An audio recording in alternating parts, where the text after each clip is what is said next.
Adeya Omuye, it is rather eulogizing John Mahama every day. Young people for you know. Ebema John Mahama anima benyam more. Okay. Because the people will find John Mahama an accountable personality. Bibi bia ekoso bia no obebiem amenu ada ho frenchen. Who say any 24 hours. Bibi bia mu bisa no wode amamo. Onye kununu. Akufo Addo kebe bode we busume ba ku busu yenu. Because onim say o ma bokro no nti no. Ontimi fa matu badwam. As we say, Minister, Bibi Bia was inside a country on Krataso, for 2 bedroom. Minister, Ediabe 2 bedroom. This is accountable governance.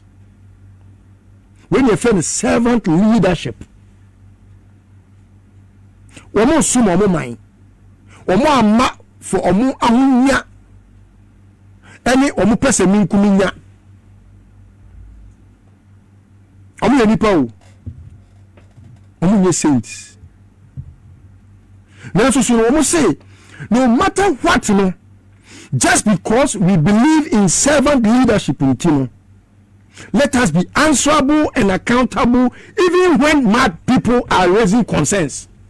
Because kabana mi ka ya so mo lie aye trouble na komu na komu ko jail ka ba hu no se blue aye black stamp SSM.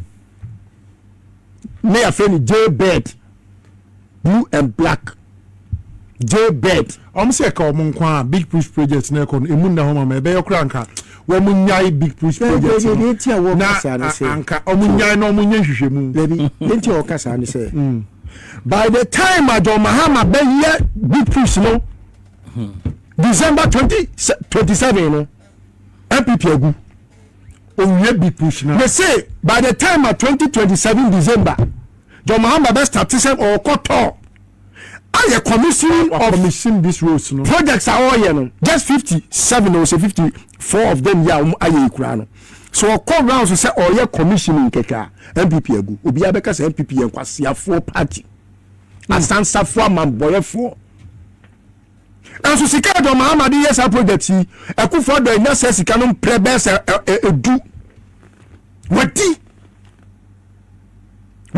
nanum Ejamampo namraba akoshibra former president you na yes former president di usika what team fifie what someone e dia kwakwa high private jet afane mpla e dia kwatenam omunya so me presidential omuka president Q no so mu tukwan say wo Jamambo ni Rahab ya wo Bible ni na we do the Akufo Addo na wodi wo taxpayers money atimi akwakwa high wiem sen adinam wiem who person will justify here for sika or the hand wiem sen tim adi yoga chair akokra obi ne pa e wo wiem sen mu yoga chair e bi si wiem sen mu ya ye cha video obi akọ wuni yoga chair mun google yoga chair na mu fan to TV ne so ye bu ye pa akonya ye bu ye pa wo so esi aeroplane ni Ibrahim Mahama na onu kura wo bo ne bra akoto wiemsen no ni die na bi nim sa akonya na for realization and your sex bed to put it very simply yoga chair and your sex bed yoga chair who gugula who the mom gugo our production or MCR for aeroplane everyone akokura wako high private jet yoga chair sim taxpayers money here for sika o maya ye pa ye ho ye hu asinu ya gigi ye sika to bua na de high private jet any question ke ye MPP ni say ye na bet na onum they thought say let us diverse the course because Musa Amoakohene say na work no yeah Amoakohene has made a very significant and very striking command, political command. Asante region a big party no atitina pansam because it is said we odi nipa mienu odu nsemiani na no ya na Simon Semen say free ho and Mwakoyine has made nonsense of the 8 years of Simon Semensa in that office just within less than 2 years. Yeah. He has made nonsense of the big beer Simon Semensa be in office. Akola ketua young boy. Even I say akola ketua small boy. Hwede why no? Wo ma panina ye useless. Regional minister. Oni ye legacy. Obi eni wo betimi akai no for the papa ba ko pempo e wa Asante mamu. Akola iba ye. So doctor for there, they diagnose before they make sure say omo be ye withdraw. Sure. Oba eni who say let me find out what the problem of the region is. Ansa no be ba no odi kra ko campaign ti no achocho be bregu wo. Oba ye no odi ni bregu nsemi ani de na me ne kane de na me yato so. Say secondary school for nyina no. Omo agim. E krona sebio omanfo have had to suffer the ordeal of a pandemic. We say, let me tax you, the affected. Also, now what Jesus Kennedy Agyapong Ghana for who buying ewo yen yare mo sebia ya. Oh, say, anything a ma asofo o mo gigi o ma sori masika kutua sika to COVID fam mu nyina no medi Nyankopon eno me ihira o mu nyina. Na o si de ne eno me ihira. Oh, say, eno me no egu ahodo. What that was sorry ba agere collection. One physically be a more sorry ba. Crowfo na onu via wo manfo no. Wo di sika sa akoto ne futu mu se on via no woni. Because we na to kese. Dia wo pe woni wonti. Did it make sense? Ni na si wo ma we no. Na John Mahama was very candid when he referred to the Ghanaian and said, there were short memories. I don't think he ever made a wrong in that assertion. So I don't think he should ever withdraw. It's a truth. It's a truism. Okay. The Ghanaian has a short memory. But I thank God for phone. Phone. Mm-hmm. Eh? When you say obi afun ya nadam fu che bibia o fun tu fu che o ma me no papa yes o fun won na no kon na krana e say fun ti obi ehia say aware fo kra mon komo biem da bi bia bet ma tran be bi din o tu fun ni so a wani ji kra che say woni okun ana oyire ebo nkomo so woni wadanfo na mo woni wadanfo na mo wo phone no e ka wo kokura na nkwo no what you that time across social media no what you asere no matter how your friend cracks or creates anything humorous you are not happy but when the phone creates that humor and wo phone e ya wo chire ni e che obi bia wasase so ti bibia wo hwe bia ko phone and until na phone wey your short memory no e ma ye wemfi your man tentem phone wey because Afriyie ya no be charge e-levy ni also. So Afriyie ya na betting tax. Eti phone wo akola ne fa phone ne say kim. O say phone we na Akufo Addo me betting tax no also no. Oni Bawumia. O ma ye die mia wo Ghana. And we no longer have short memories. Hither to no na phone social media ni on na se bi nkwala ewe timifia ni maame na be kire ni se party we na party papa no they say ye nyini aye maame na be kire se Rollins wonye Rollins o maame wataba ni akofa Kweku baako crusading guide na ya draw Rollins na ya the fish bia aseneto okum nipa so fi maame wataho na ba e wakunkum nipa na ne maame no ya nananom kika kire ye ya yetimi gidi se NDC ye party enye papa no ene obia betimi ebun kompra ko se tina Rollins e bro wo mo no because mo ya ma boyfo ewudifo o se se wo otchere na bi o mo de be ba obi se akwala na o kasafo kuapem wo bebia ya amubuo se wo kasafo nim se otiefo agimi okay o kasafo oni so otiefo agimi na covid ya se ma o kan kra na mama kai se okay time covid ne ba ye na o mo de machine Ekosi airport. And kasa omode kasa Akufo Addo ne Kofi Asante Bediatuo. And Ekosi airport. Yes. Over 150. Ogofa Benedict Peters. Bape me Ghana for bisa say some machine. Frontiers. Some machine. Revenue say generate sika say na team de ba. Omo say e generate 17 million. Omo na eka ho. En so Ghana nyamu 1 million. 17 million Ghana cedis. Yes. En so Ghana nyamu 1 million. Adenjira. Say COVID ne ba o kai say na Noguchi for na ye test my who say COVID no. Yes. Prevalent Ghana air cost or be cost infection cost. Yes. It's contact tracing no na ya me boa. Akufo Addo who say answer me say and 17 million o mo mbetimi aye test am who say COVID kra no e bia kan obi no Noguchi for. Nti ade na me for Noguchi nkotena airport. Na impo sa sika dodo na me pese omunya no. Se Frontiers benya say sika no de. Na enye family and friends any state capture and omo esese se ne be ya ombeti be wia oman sika se nka de Noguchi akotena ho. Yes. Noguchi obi eba o de agini $50 and now the $100. Omo gi $150 from all passengers to and fro. Free Ghana you do $150. Oh buy you do $150.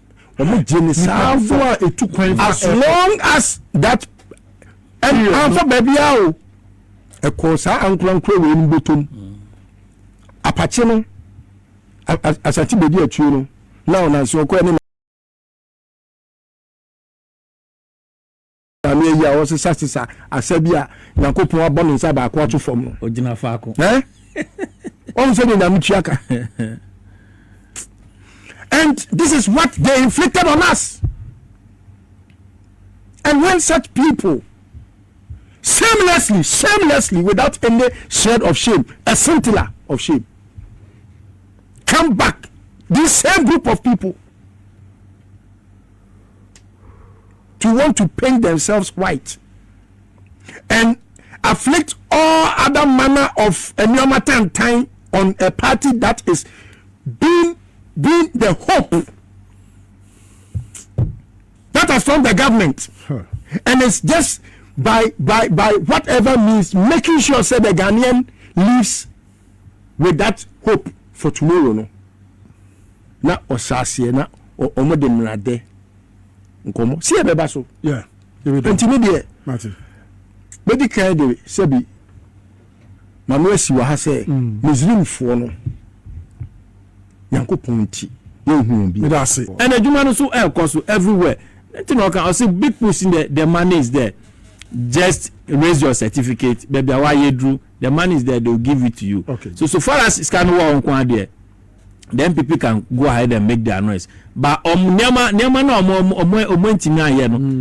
are the things. So the contract details now one will be sacred and be kind now. And the NDC government publish it all the big push road project contract. Yes, and no. I am telling you, this people, they are just making region was your upper east and the academy na ADD so but every region yes the big push project abano the MPP for new demand and enemy 54 of them. Yes, 54 of them. Yeah, yes. Or minority. The contract details of the big push project. Anya dia ba nti de ko dia afim besan aye no e bia na press conference ba ko besan ba bi wa na mo ba be chirim se bia se mo tiase a na se mo ntiase a ene ne da ho no nti aban ne the response aba me say MPP party no egu. The only thing they can do now and he say omo ankasa omo forget 2028. Somebody advise them omo forget 2028 no mo for 4 years no infam build on party no flag why that no make catch wa ha say obi a wa pa me throws asher no nika dey simple it say mo we can flag na mo kofa Dr. Bawumia and then what are they coming to tell us about Dr. Bawumia and you know na catch and say your mama wa ko osamba then osamba baby so ono then ono babe then I went to me anya so now you meet your mama put there say 4 years who uninterrupted 8 years. No, you meet. mate bo na now be bia say waji afa e na be bia now say election time bo si bia so na ye be papa be na ye ba baba e ba no boni dia so ye mate ni bom de say na advise driver no mate one can say driver engineer and say passenger enti no who mate ni bom even though enja na drive car no ba wo and now control as to who joins the car and who get down from the car. And your driver made us aware say, oh now we are making now oh baba magic no. Also did to me say yes, and power now baba magic no. Until then be now say otchere. So we are just saying say the people of Ghana, who is MPP, the kind of people they are. Okay, that's it. There is nothing they can say. It is all about omunya she say scandal bia about the NDC so far. Inti no mo yes and just within 2 months it's every we ekofa we ni nyina enche. Okay. Pressure Dr. Amuako hene e de amom Asante region. Party all neutralizing the region no. Eno na ama ni omo ama omo ye ni omo ye no. But you see you cannot take it away from the NDC because development is all about thinking, a dream. It's all about initiative and planning. What now the Moko Sa and Kwakula Akako regional ministers. I'm on free man of Munwe from say school feeding, caterers, movement and so this is this young guy, people with the regional minister. Flyover. Yes, I know. Look at this beautiful. And now this beautiful art or what? And my friend Womoko school, Asante visual student. And yet you this beautiful art. I was flyover. Momo de Fama, Dankoma, Akufo Addo. Eden is it Obecha Willampi near what? No, the overhead around the police headquarters. The Sankara, right? Mo de koma Jankoma Akufo Addo de how do you koma Jankoma say Nina no sense. And look at the amount involved. We Yankwala Asante region Nkwala and we. But that's it. It's Yamubo big push list on Bachameba so here. Big push ongoing projects no under the Ministry of Roads and Highways March Shasye Ahafo region rehabilitation of Tepa Mabang Gosu Road that's 39.0 kilometers no and no contract sum near 554 million 679,293 Ghana cedis. Kofi Job Company Limited on the 12th of October 2025. Anna womo edisa contract na man ye hwa Asante regional design and construction of Swami interchange local roads component phase 2 140 million euros. Yes. Rango Construction Company Limited 2025 on the 2022 sorry 25th October 2022 and the former. Can you imagine? Wow. 2022 NDC ababeto. Wow. Fe no masako fe adwuma na omoye Asante region no design and construction Swami interchange phase 1 40 million works company. $40 million US. The same rango. Hey, the same rango. 2022 on the 26th. And almost sign our document. 25th, almost sign 140 million euros. And at 26th, almost sign $40 million. The same company. Yakobo regional. Reconstruction of Jinejine Sampa Road project 80 kilometers. That is 12th November 2025. 1,658,985,244 Ghana cedis. Rango Construction Company Limited, you know. One more na yes sign dia mom said na one more can say I was say many minister anya adwen Sir, one more science say you need. One more for a contractor to have failed on his duty since 2022 and still have another work in 2025. Why did you give such a contractor any job? What could have accounted for that? Central region, Nina and NAPO who let me be very candid with you. Yes. And then blunt. Okay. As far as I'm concerned, may say that to my dream to say they don't exist.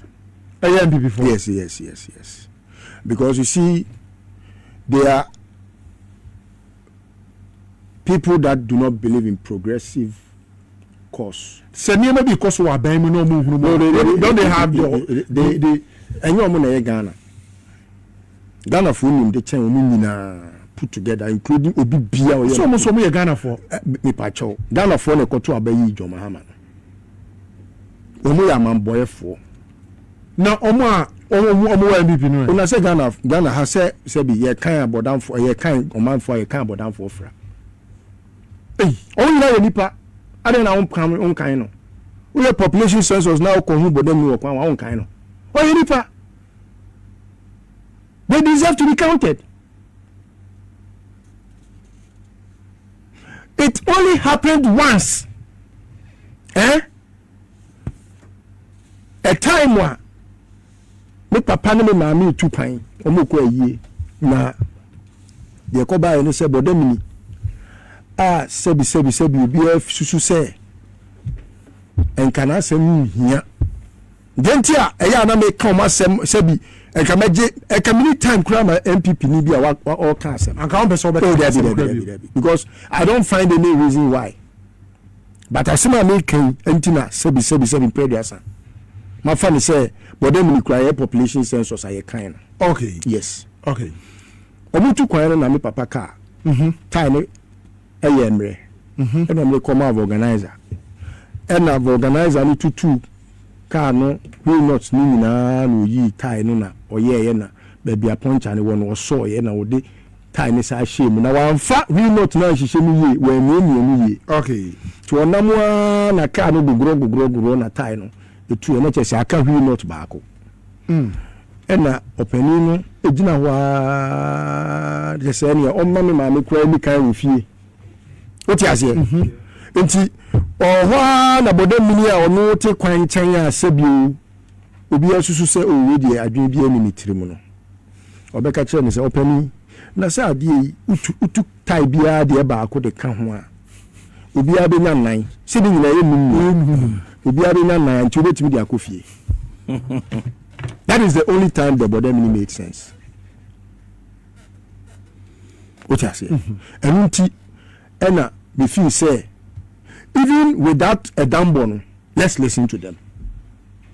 And let's say kabodem ni sebi nke finance money asem. And you make cost for mine one month here. You see, adeya omuye no, it is rather energizing John Mahama every day.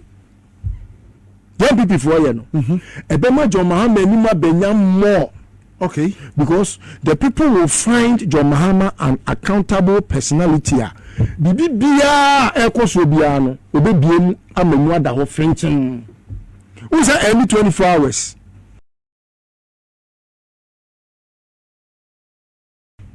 Bibi bia mu bisa no wodi amamu. Onye kunu. Akufo Addo a kebe bodde wo busume ba ku busu ni because onim se wo ma bokro no nti no ontimi fa matu badwam. As we say, Minister, bibi bia wasensan akuchire won krata so no fatu badwam. Minister, edi abetu badwam. This is accountable governance. When you friend servant leadership, omo sumo omo man, omo ama for omo ahunya, any omo pese minkuminya, omo yenipa o, omo nye saints. Now so omo say, no matter what no, just because we believe in servant leadership in Tino, let us be answerable and accountable even when mad people are raising concerns. even when mad people are raising concerns underlined. Why am I calling them mad people? So be an adwene fine.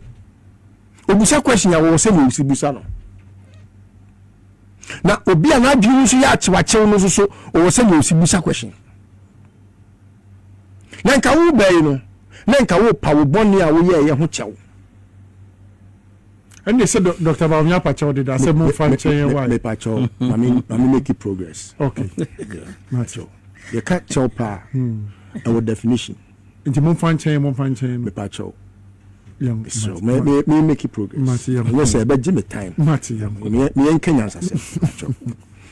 Now, so where asembisa omo dia to be omo na. Omo pese omo impugn the character and persons of womu wo abemu say omo ye bibia sinto womu meboa. Yes. Okay. John Mahama raising questions with sourcing. No two ways about it. And he still stands by them.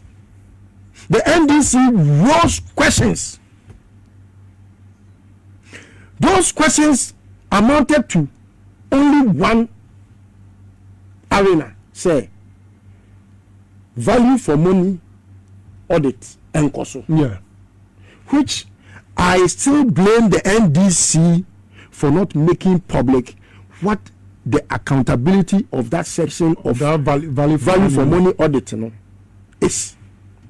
The reason why I am not the for NDC, I will never be who know. Then can MPP ni question could be na no begin. So we move about the busa kosa.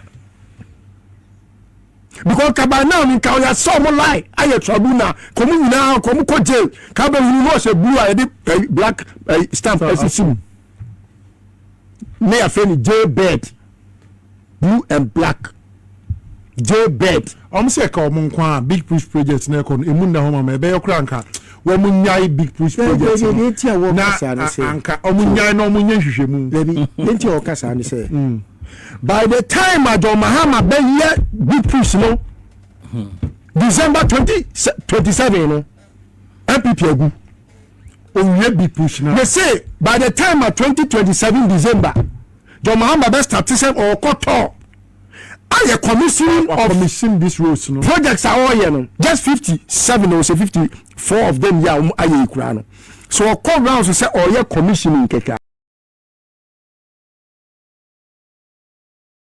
MPP agu obi abeka say MPP en kwasiafo party asansafo amamboyefo anso sika do Mahamadu yes project yi Akufo Addo nya say sika no prebes edu wadi nanum ejamampo namraba akoshibra former president you na yes former president di usika wachia what tifre wasamwanim e dia kwakọ high private jet afane mpla e dia kwatenam omo nya so me presidential omo ka president q no so omo tu kwan say wo jamambo ni rahab ya wo bible nu na we do the Akufo Addo na wodi wo taxpayers money atimi akwakọ high wiem sen adinam wiem who person will justify here for sika or the hand wiem sen tim adi yoga chair akokora obi ne pa e wo wiem sen mu yoga chair ebi si wiem sen mu ya ye cha video obi akon wuni yoga chair mun google yoga chair na mu fan to team ne so ye bu ye pa akonya ye bu ye pa wo so esi aeroplane mu Ibrahim Mahama na onu kura wo bo ne bra akoto wiemsen no ni die na bi nim sa akonya for realization and your sex bed to put it very simply yoga chair and your sex bed yoga chair ugugula wo de mo gugo awo production or MCR for aeroplane ebi wo mu akokura wako high private jet yoga chair sim taxpayers money here for sika o maya ye pa ye ho ye hu yasinu ya gidi ye sika to bua no de akọ high private jet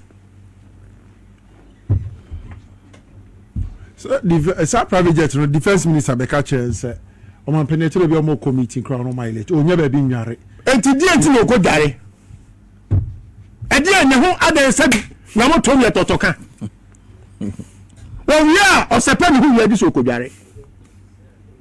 Anu nti ye pe ba bi amana ko dware. Enya sa na sabi ka ti ni be na wo tu kwan akọ edi anya na be ko tu form. Uko ba ye friends ko fie. Enya hotel kwa no color. Dabi krati ben no na wiase a krati kwa 3 days when yare kwa say bi yesi hunam kankan ye de wo. Edi e para no ye no nemsenu a yoga chair ni simu a enu ti bi so hia so odware. Yo okakura no asa ka say this was a freshen up. Entino enkanya NBC ana sabi omoye week ana omoye nhwehan na omutie ahemfu binom a ani asofo binom a omompe oman we yiye afutua na kan pipi ni kontini mie na no musa question because sabi se we kwa aware na se yesi pe afutua free nipa sabi obetimi atu fu wa aware se ne kwan tintinti na wodi akobo bra wa aware mu a yankwa sawo ho nkwaje afutuo Broni say you don't take a moral lesson from a hall. Obi oya sawo ni yankwaje afutuo fi ne ho kwantini ni mu na ne kwantini a na nka sabi yanka fa ne nko category ni amra ya na wo fra ba mu jo ma question di ba ye wan kan tell say so sen nya be papa o osin na emom no yanya dia ye friend value for money contract ahodo a ye ka ho asemi John Mahama making sure say contractors no uni say contractors ni kuro su say ade aba form dodo na John Mahama catch o say projects na mo see aba form no ma hwe me dollar to cedi because se dollar na tin aba form enyama would was meant to bo aba form iron rods ne bo aba form chips chipping samudi gu kwan so ne bo aba form kwanfo bibia ekoso bia ne bo aba form entino se ne bo aba form a menso so na wo se menso me metete mensa so ne enya misika ayo manfo sika contractors no amunsu Any me complain to me say yanko de na o mapani ento contract sam nimu na the way a kilometers no mapani ni oru agboja o matete ni o maso no esa hwe omunya sika o mbetimi di agorato plan say true mo me yan 30 year seat belt ya nyaw man ya say ya akoni for man taxpayers money we di twa woka because only at impoku to aflawo kwana almost split into 8 slots. Yes. And John Mahama so we making sure say o ma contractor baako enkotena kwan ne so nche Debbie enti se kwan ne wa wo tetemu keten na obi anya bi aye and what's for local contractors and o aka tell am say mo prove mo ho say mo betimi on say mo betimi na we are capable of managing our own affairs. These are the words of John Mahama. No you now connect kesi wi adua one abedwi sa adua mre John Mahama projector. Who say maybe Akufo Addo be kan ye? John Mahama can so interchange. You are inflating the cost of the project. Now John Mahama buy no say look. Wa engineer aye friend Owusu Aduomi. Yansani baako pa no wen pipi no a. And then tantin nka nti say party no adwene ni nyina akọ. Nansafo ni nyina akọ. Akonkwa atushire. And nansafo ni nyina firim. Nyina mo. Owusu Aduomi na ba bontin be ka kire Akufo Addo mu say John Mahama o inflating cost o. Na John Mahama project na efe ne kaso interchange no project ni di no na enye kaso interchange bridge ne pe na ne boya sa sika na wo kan na mom efi kaso ho ancillary roads efi kaso ho ko fa obom wa ko fa eho abepie pokwase no sa kwan ne ka ho hospitals akodu mienu e ka ho markets ka ho e-blocks mienu ka ho hospital ye fence chip compounds ka ho fire service station ka ho police station e ka ho lorry park e ka ho ni nyina ka bom na yesa amount no nti Akufo Addo mesrew so oni mu a ye na ye engineers bebusa ye enu nti Akufo Addo si neti kwa pai the position ko de man ko agifiri nsem yes this is what happened Owusu Aduomi enu nti na wo hwe ya mrebi na wo so ko independent e wo ejo so no okay what do you need post free nsem Say then na me Akufo Addo me gu Mahamadu ni mu ase na wa be yi Mahamadu free and so him. Yes. This is Akufo Addo for you. Never come that say. It is NPP ni kasa. And then say democracy nti so obi atimi ka bia. Any question ke bia NPP ni say na bet na onum. Oh, they thought say let us diverse the course because you say Amoakohene say na work no. Yeah. Amoakohene has made a very significant and very striking command, political command. Asante region. Asante region. A big party no atitina pansam because it is said say bi odi nipa mienu egu nsemiani. Na no ya na simose men say free ho. And Amoakohene has made nonsense of the 8 years of Simose Mensah in that office just within less than 2 years. Sure. He has made nonsense of the big beer Simose Mensah be office. Akola ketua young boy. Even I say akola ketua small boy. Hwede wa ye no. Wo ma panina ye useless. Regional minister. Oni ye legacy. Obi eni wo betumi akai no for the papa ba ku pempo e wa Asante mu. Akola iba ye.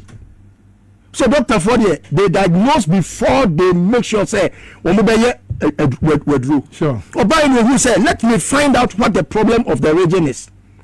Ansa no be ba no odi kra ko campaign ti no achocho be bilagu wo. Oba ye no odi ni bilagu nsemi ni de na me ne kane, de na me ya to so. Say secondary school fo nyina no. Omo hu agim.